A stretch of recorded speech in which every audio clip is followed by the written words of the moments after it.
people seem to get things wrong about shields often. And that's natural, because people often have no experience in shields, and if they do have some, it's those cute plastic shields, like a kite shield.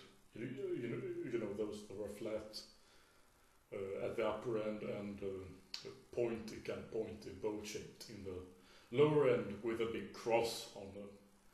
And those shields are strapped on the arm and held in the fist and held out like this. Now, that type of shield is really useful for different tactics, because you can, like Romans had shields like that, and phalanx in I would say classical Greek periods used shields that way.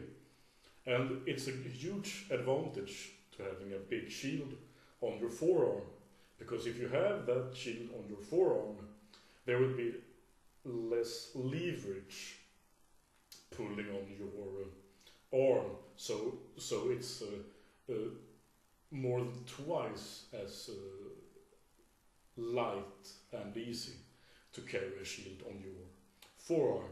Thus, you can use a bigger shield and protect parts of your legs and face and your friend as well with that shield. Now, that's a huge advantage. You can see that in the, as I said, the Romans and the ancient Greeks using very big shields. Now, the bad thing about that is, if I hold a shield like this on my forearm, a big shield, like if I were to hold it farther away from me, it would be better because I would cover more of my body. Like, it's like, imagine that my hand is here now, and if I come really close to you, you don't see much of me, and it would be really hard to hit me with something, and it will be also really hard to see what I'm doing behind my hand here. And this is where those shields on the arm get an disadvantage, because the reason they don't hold those shields out like this is because they don't need to, because they are standing in a certain formation protecting each other. And also, you wouldn't have to be really fucking strong to be able to hold such a heavy shield out like this, where you will get a lot of leverage pulling on your shoulder muscles mainly. So, and this is why I don't like the comparison between Viking shield wall and Roman, classical Roman formation or a phalanx, because it's a totally different type of shield. Like, if you look at the shield wall, it's not as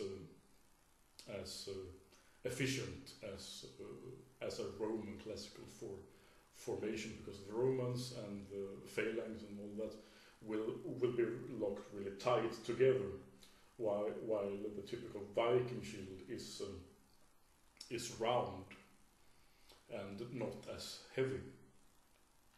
So you will get a lot of gaps.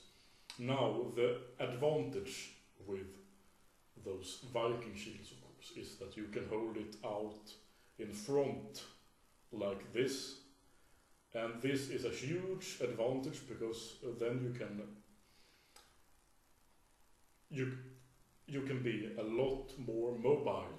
Like, if Romans were to separate from their ranks, or Greek hoplites will separate from their ranks, they are now really heavily armed. They have a lot of armor on, and they have really heavy shields and quite heavy weapons as well.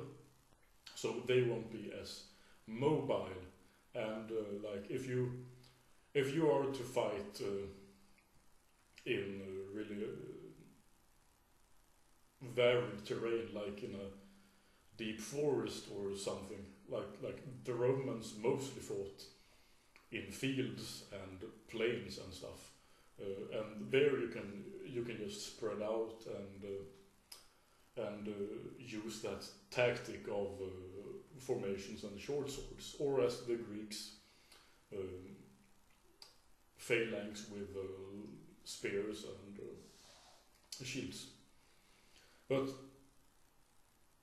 if you want to be able to do a shield wall, because that's obviously an advantage in some situations, and then you will be able to spread out quickly without becoming really vulnerable to very mobile opponents. It's really useful to have that type of shield that you hold in one hand, because one, it's lighter, and two, you will be able to defend yourselves without all that support beside you. So now this is not a Viking shield. This is a like a reproduction of a Renaissance buckler. Some of you will say, "Whoa, this is a really big buckler," and yes, it is. It is a really big buckler. But if you look at it, it's basically like a Viking shield. It's only a lot smaller, and it's completely made of steel. So it's quite heavy for its size. It's around what would it be?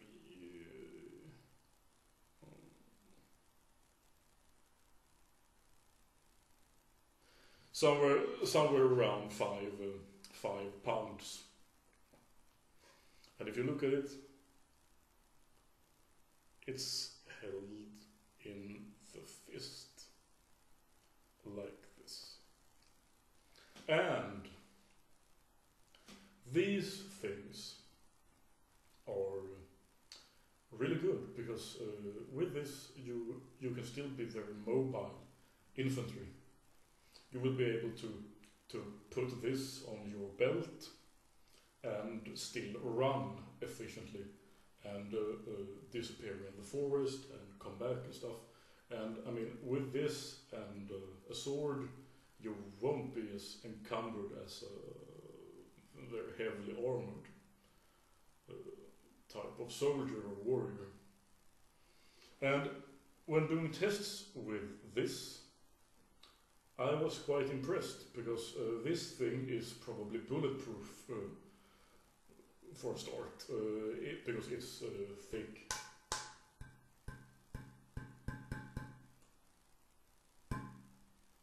Very thick plate. And well, I can't see usual normal handgun bullets go through this thing. And if I hold it out like this, well, it will be quite a good defense for maybe 3 bullets or so. Because I would obviously get hit in a leg or an eye or an arm or shoulder or something eventually. But it's really useful, and probably Vikings used their larger shields like this, much like you are supposed to use a buckler. Like if I hold it up like this, I have tried this and seen how well it works, because I have had Father strike this when I was holding it with heavy bludgeoning weapons. And if I hold it out like this and just stabilize myself, not tense, just hold it in a stable position, when something hits, the weight of my forearm and the weight of the shield will be so great that it will just move. It will go like, and just recoil a bit, bounce. It will just absorb the hits. And if faced with swords or axes, you can just angle it and make the swords go this and bounce away there, and now your opponent is vulnerable to your attacks. So you can just hold it out, strike, thrust from this side, hold it out like this, thrust and strike from that side. And of course, if people start to throwing stones or spears and stuff, you can just intercept them. Now, shields of this type are mostly made to deflect the trajectory of different attacks, but this one is so heavy that it will absorb direct hits very well as well. So don't underestimate a shield, because with a shield you will be able to use weapons that would otherwise leave you very vulnerable. You will be able to use wood cutting axes. Wood cutting axes are often more than twice as heavy as a battle axe, and that's really bad, because when you go chop, you will be very slow at the beginning, and you will certainly be very slow if you miss and you are going to return to your starting position again. So that is a very bad thing to use in a full-out fight battle. But if you have a shield, you can use a weapon that's a bit too heavy, because when you miss, shop, oh, I'm open, you can just use the shield to defend or block the vulnerable opening. So, don't underestimate shields. They can protect from bullets, shrapnel, and all kinds of weapons without you being